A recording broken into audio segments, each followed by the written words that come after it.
ಆಚಿ chilli powder ಸಖತ್ ಖಾರ ಬಣ್ಣ ಮತ್ತು ರುಚಿ ಆಚಿ ಚಿಲ್ಲಿ ಪೌಡರ್. ಇನ್ನೂ ಶಿಡ್ಲಘಟ್ಟ ಠಾಣೆಯತ್ತ ಬಾರದ ಆರೋಪಿ ರಾಜೀವ್ ಗೌಡ. ಅಜ್ಞಾತ ಸ್ಥಳಕ್ಕೆ ಕರೆದೊಯ್ದ್ರ ಪೊಲೀಸರು ಅನ್ನುವಂತಹ ಪ್ರಶ್ನೆ. ಶಿಡ್ಲಘಟ್ಟ ನಗರ ಠಾಣೆಯಲ್ಲಿ ರಾಜೀವ್ ಗೌಡ ವಿರುದ್ಧ ಕೇಸ್ ದಾಖಲಾಗಿದೆ. ನಿನ್ನೆ ಕೇರಳದಲ್ಲಿ ಈತನನ್ನ ಪೊಲೀಸರು ಅರೆಸ್ಟ್ ಕೂಡ ಮಾಡಿದ್ದಾರೆ. ಕೇರಳದಿಂದ ತಮಿಳುನಾಡಿಗೆ ಹೋಗೋದಕ್ಕೆ ಈತ ಮುಂದಾಗ್ತಾ ಇದ್ದಂತೆ ಈ ಸಂದರ್ಭದಲ್ಲಿ ಈತನನ್ನು ಹಿಡಿದಿದ್ದಾರೆ. 13 ದಿನ ಬೇಕಾಯಿತು ಈತನನ್ನು ಹಿಡಿಯೋದಕ್ಕೆ ಪೊಲೀಸರಿಗೆ. ಕೊನೆಗೂ ಕೂಡ ಹಿಡಿದಿದ್ದಾರೆ. ಶಿಡ್ಲಘಟ್ಟ ಕರೆತರುತ್ತಿದ್ದಾರೆ. ಬಟ್ ಈತನನ್ನು ಹೆಂಗೆ ನಡೆಸ್ಕೊಳ್ತಾರೆ ಅನ್ನೋದು ಕೂಡ ಇಂಪಾರ್ಟೆಂಟ್ ಆಗುತ್ತೆ. ಈತನ ಹಿಂದೆ ಪ್ರಭಾವಿಗಳಿದ್ದಾರೆ, ಕೆಲ ಸಚಿವರುಗಳಿದ್ದಾರೆ ಅನ್ನುವಂತಹ ಆರೋಪ ಇದೆ. ಹಾಗಾಗಿಯೇ ಪೊಲೀಸರು 13 ದಿನಗಳ ತನಕ ಕಾದ್ರು ಅನ್ನೋದಿದೆ. ಯಾವಾಗ ಬೇಲ್ ಸಿಗಲಿಲ್ವೋ ಆ ಕ್ಷಣಕ್ಕೆ ಪೊಲೀಸರು ಅಲರ್ಟ್ ಆದರು ಅನ್ನುವಂತಹ ಮಾತುಗಳಿದೆ. ಹಾಗಾಗಿ ಕೇರಳದಿಂದ ಕರೆದುಕೊಂಡು ಬಂದ ನಂತರ ಈತನನ್ನು ಪೊಲೀಸರು ಯಾವ ರೀತಿ ಟ್ರೀಟ್ ಮಾಡ್ತಾರೆ, ದೊಡ್ಡ ಮಟ್ಟದಲ್ಲಿ ಆಕ್ರೋಶ ವ್ಯಕ್ತವಾಯಿತು. ಒಬ್ಬ ಮಹಿಳಾ ಅಧಿಕಾರಿಗೆ ಈತ ಬಳಸಿದಂತಹ ಕೀಳು ಪದ, ಈತ ಹಾಕಿದಂತಹ ಧಮಕಿ ಇವತ್ತು ಊರೂರು ಅಲಿಯುವಂತೆ ಮಾಡಿದೆ. ಈತನನ್ನು ಪೊಲೀಸರ ಕೈಯಲ್ಲಿ ತಗಲಾಕೊಳ್ಳುವಂತೆ ಮಾಡಿದೆ. ರಾತ್ರಿ ಇಡೀ ಸಿನಿಮೀಯ ಶೈಲಿಯಲ್ಲಿ ಕಾರಿನಲ್ಲಿ ಸುತ್ತಾಟ ನಡೆಸಲಾಗಿದೆ. ರಾಜೀವ್ ಗೌಡ ಬೆಂಬಲಿಗರ ಜಮಾವಣೆ ಸಾಧ್ಯತೆಯ ಹಿನ್ನೆಲೆಯಲ್ಲಿ ಮುನ್ನೆಚ್ಚರಿಕೆ. ನಗರದಲ್ಲಿ 100ಕ್ಕೂ ಹೆಚ್ಚು ಪೊಲೀಸರಿಂದ ಬಿಗಿ ಬಂದೋಬಸ್ತನ್ನು ಮಾಡಲಾಗಿದೆ. ನೆರೆ ತಾಲೂಕಿನ ಬಂದೋಬಸ್ತ್ಗೆ ಹೆಚ್ಚುವರಿ ಸಿಬ್ಬಂದಿಗಳನ್ನು ನಿಯೋಜನೆ. ಸದ್ಯ ರಾಜೀವ್ ಗೌಡನನ್ನು ಶಿಡ್ಲಘಟ್ಟದತ್ತ ಕರೆತರ್ತಿದ್ದಾರಂತೆ ಪೊಲೀಸರು. ಯಾವುದೇ ಕ್ಷಣದಲ್ಲಿ ಬೇಕಾದರೂ ಕೂಡ ವ್ಯಕ್ತಿ ಶಿಡ್ಲಘಟ್ಟಕ್ಕೆ ಕರೆದುಕೊಂಡು ಬರಬಹುದು.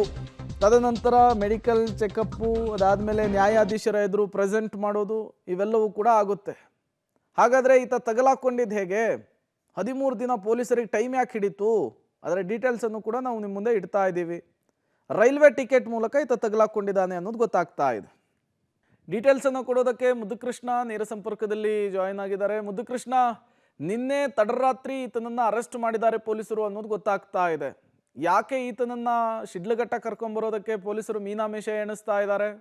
ಜೊತೆಗೆ ಮುಂದಿನ ಪ್ರಕ್ರಿಯೆಗಳಿಗೆ ಯಾವ ರೀತಿಯ ಸಿದ್ಧತೆಗಳಾಗಿದೆ ಅಂಥೇಳಿ?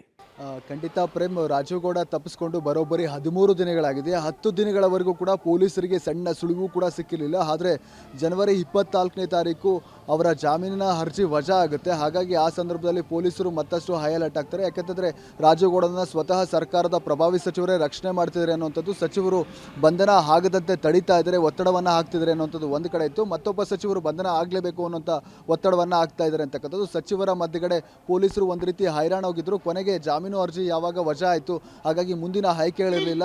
ಸ್ವತಃ ಸಿಎಂ ಅವರು ಅಸಮಾಧಾನವನ್ನು ತೋಡ್ಕೊಂಡಿದ್ರು. ಹಾಗಾಗಿ ಪೊಲೀಸರು ಹೆಚ್ಚುವರಿ ಅಧಿಕಾರಿಗಳ ನೇಮಕವನ್ನು ಸ್ವತಃ IGP ಲಾಬೂರಾಮ್ ಅವರು ಮಾಡ್ತಾರೆ. ಅದು ತುಮಕೂರು ಮತ್ತು ರಾಮನಗರ ಪೊಲೀಸರನ್ನು ಈ ಒಂದು ಚಿಕ್ಕಬಳ್ಳಾಪುರ ಪೊಲೀಸರ ತಂಡಕ್ಕೆ ಹೆಚ್ಚುವರಿಯಾಗಿ ನೇಮಕ ಮಾಡ್ತಾರೆ. ಮಂಗಳೂರಿನಲ್ಲಿ ರಾಜೀವ್ ಗೌಡ ಇದ್ದಾನೆ ಅನ್ನೋದು ಒಂದು ಖಾತ್ರಿಯಾಗಿತ್ತು. ಹಾಗಾಗಿ ಮಂಗಳೂರಿಗೆ ಹೋಗಿ ಬಂಧನ ಮಾಡಬೇಕು ಅನ್ನೋಷ್ಟರಲ್ಲಿ ರಾಜೀವ್ ಗೌಡ ಪೊಲೀಸರನ್ನೇ ಯಾಮಾರಿಸಿ ಅಲ್ಲಿಂದ ಎಸ್ಕೇಪ್ ಆಗುವಂಥ ಪ್ರಯತ್ನವನ್ನು ಮಾಡಿದ್ದ. ರಾಜೀವ್ ಗೌಡ ಇದ್ದಂಥ ಓಡಾಡ್ತಿದ್ದಂಥ ಕಾರೇನಿತ್ತು, ಆ ಕಾರನ್ನು ಮಂಗಳೂರಿನ ರೈಲ್ವೆ ನಿಲ್ದಾಣದಲ್ಲಿ ಬಿಟ್ಟು ಅಲ್ಲಿಂದ ಎಸ್ಕೇಪ್ ಆಗುವಂಥದ್ದು.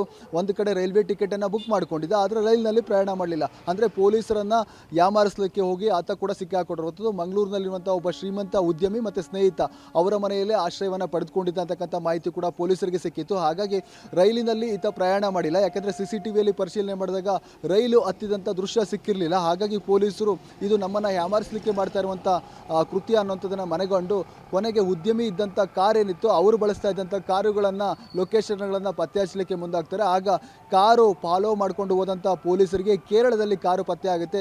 ಕೊನೆಗೆ ಹರಸಾಹಸಪಟ್ಟು ನಿನ್ನೆ ಸಂಜೆ ಅವರನ್ನು ವಶಕ್ಕೆ ಪಡೆದಿರುವಂಥದ್ದು. ಈಗ ಚಿಕ್ಕಬಳ್ಳಾಪುರದತ್ತ ಕರ್ಕೊಂಡ್ಬರ್ತಾ ಇದ್ದಾರೆ. ಸರಿಸುಮಾರು 500 ಕಿಲೋಮೀಟರ್ ದೂರ ಇದೆ ಅಂತಕ್ಕಂಥದ್ದು. ಹಾಗಾಗಿ ಟ್ರಾವೆಲ್ ಡಿಸ್ಟೆನ್ಸ್ ತುಂಬ ಇರೋದ್ರಿಂದ ಇಡೀ ರಾತ್ರಿ ಟ್ರಾವೆಲ್ ಆಗ್ತಿದೆ. ಹಾಗಾಗಿ ಬೆಳಗ್ಗೆ ಇಷ್ಟೊತ್ತಿಗಾಗಲೇ ಬರಬೇಕಾಗಿತ್ತು ಅಂತಕ್ಕಂಥ ಮಾಹಿತಿ ಇತ್ತು. ಆದರೆ ಇದುವರೆಗೂ ಕೂಡ ಬಂದಿಲ್ಲ. ಇನ್ನು 9-10 ಗಂಟೆಗೆ ಬರ್ಬೋದು ಅನ್ನೋಂಥ ಸಾಧ್ಯತೆಗಳಿದೆ. ಹಾಗಾಗಿ ಮುಂದಿನ ಕ್ರಮವಾಗಿ ಈಗಾಗಲೇ ಕೂಡ ಅವರ ಬೆಂಬಲಿಗರು ಜಮಾವಣೆ ಆಗ್ತಾರೆ. ಅವರಿಗೆ ಜೈಕಾರ ಹಾಕುವಂಥದ್ದು, ಅವರಿಗೆ ಘೋಷಣೆಗಳನ್ನು ಕೂಗುವಂಥದ್ದು, ಈ ರೀತಿಯ ಪ್ರಹಸನಗಳು ನಡೀಬೋದು ಅನ್ನೋ ಕಾರಣಕ್ಕೆ ಮುಂಜಾಗ್ರತಾ ಕ್ರಮವಾಗಿ ಈಗ ಶಿಡ್ಲಘಟ್ಟ ನಗರಕ್ಕೆ ಅಕ್ಕಪಕ್ಕದ ತಾಲೂಕುಗಳ ಪೊಲೀಸರನ್ನು ಕೂಡ ಹೆಚ್ಚುವರಿಯಾಗಿ ನಿಯೋಜನೆ ಮಾಡ್ತಾ ಇದ್ದಾರೆ. 10-11 ಗಂಟೆ ಅಷ್ಟೊತ್ತಿಗೆ ಎಲ್ಲರೂ ಕೂಡ ಶಿಡ್ಲಘಟ್ಟಕ್ಕೆ ಬರಬೇಕು ಅನ್ನೋಂಥ ಮಾಹಿತಿಯನ್ನು ಕೊಟ್ಟಿದ್ದಾರೆ ಅಂತಕ್ಕಂಥ ಮಾಹಿತಿ ಸಿಗ್ತಾ ಇರುವಂಥದ್ದು. ಹಾಗಾಗಿ ಇಡೀ ದಿನ ಇವತ್ತು ಮುಂದೆ ಇರುವಂಥದ್ದು ಕಾನೂನು ಪ್ರಕ್ರಿಯೆಗಳಾಗುತ್ತೆ. ಒಂದು ಮೆಡಿಕಲ್ ಚೆಕಪ್, ಮತ್ತೊಂದು ಕಡೆ ನ್ಯಾಯಾಧೀಶರ ಮುಂದೆ ಹಾಜರಾಗಬೇಕು. ಮತ್ತು ಹಿರಿಯ ಪೊಲೀಸ್ ಅಧಿಕಾರಿಗಳು ಕೂಡ ರಾಜೀವ್ ಗೌಡರ ವಿಚಾರಣೆಗೆ ಒಳಪಡಿಸ್ತಾರೆ. ಹಾಗಾಗಿ ಎಲ್ಲ ಪ್ರಯತ್ನಗಳ ನಡುವೆ ಈಗ ಶಿಡ್ಲಘಟ್ಟದಲ್ಲಿ ಬಂದೋಬಸ್ತ್ ಮಾಡಲಿಕ್ಕೆ ಪೊಲೀಸರು ಕೂಡ ತಯಾರಿಯನ್ನು ಮಾಡಿಕೊಳ್ತಾ ಇರುವಂಥದ್ದು. Prem, okay, thank you Muddukrishna ತಮ್ಮೆಲ್ಲ ಮಾಹಿತಿಗಾಗಿ. ಈ ಜಮೀರ್ ಅಹಮದ್ ಖಾನ್ ಅವರ ಪುತ್ರ ಜೈದ್ ಖಾನ್ ಅವರ ಸಿನಿಮಾ ರಿಲೀಸ್ ಆಗಿತ್ತು ಕಲ್ಟು. ಅದರ ಫ್ಲೆಕ್ಸು ಬ್ಯಾನರ್ ತೆರವಿನ ವಿಚಾರಕ್ಕೆ ಶುರುವಾದಂತಹ ಗಲಾಟೆ ಅದು. ಏಕಾಏಕಿಯಾಗಿ ಮಹಿಳಾ ಅಧಿಕಾರಿಗೆ ನಿಂದಿಸಿ ಕೀಳು ಪದವನ್ನು ಪ್ರಯೋಗಿಸಿ ಧಮಕಿ ಹಾಕಿ ಈಗ ಪೊಲೀಸರ ಅತಿಥಿಯಾಗಿರುವಂಥದ್ದು ಈ ರಾಜೀವ್ ಗೌಡ. ಏನು ಕೇಸ್ ಹಿಸ್ಟ್ರಿ ಇದು? ಜನವರಿ 12ನೇ ತಾರೀಕಾದಂತಹ ಘಟನೆ. ಅಮೃತ ಗೌಡ ಅವರಿಗೆ ಬೆದರಿಕೆ ಹಾಕಿರ್ತಾನೆ. 14ನೇ ತಾರೀಕು ರಾಜೀವ್ ಗೌಡ ಅವರ ವಿರುದ್ಧ ಬೆದರಿಕೆಯ ಪ್ರಕರಣ ಬೆಳಕಿಗೆ ಬರುತ್ತೆ.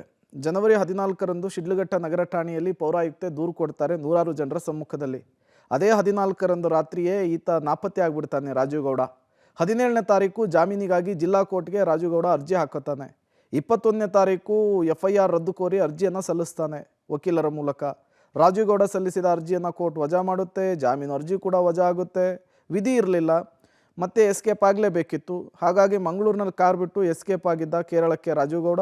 ಬೆದರಿಕೆ ಕೇಸ್ನಲ್ಲಿ ರಾಜೀವ್ ಗೌಡವನ್ನು ಈಗಾಗಲೇ KPCC ಅಮಾನತುಗೊಳಿಸಿದೆ. ಮೂಲತಃ ಹೊಸಕೋಟೆ ರಾಜೀವ್ ಗೌಡ ಅವ್ರದ್ದು. ಅಲ್ಲಿಂದ ಶಿಡ್ಲಘಟ್ಟಕ್ಕೆ ಬಂದು ಕಾಂಗ್ರೆಸ್ ಟಿಕೆಟನ್ನು ಪಡ್ಕೊಂಡು ಸ್ಪರ್ಧಿಸಿ ಸೋತಿದ್ರು. ಇವರ ವಿರುದ್ಧ ಹಲವು ಕ್ರಿಮಿನಲ್ ದೂರುಗಳು ಕೂಡ ಇದ್ದಾವೆ. ಈಗ ಮತ್ತೊಮ್ಮೆ ಪೊಲೀಸರ ಅತಿಥಿಯಾಗಿರುವಂಥದ್ದು ರಾಜೀವ್ ಗೌಡ ಅವರು.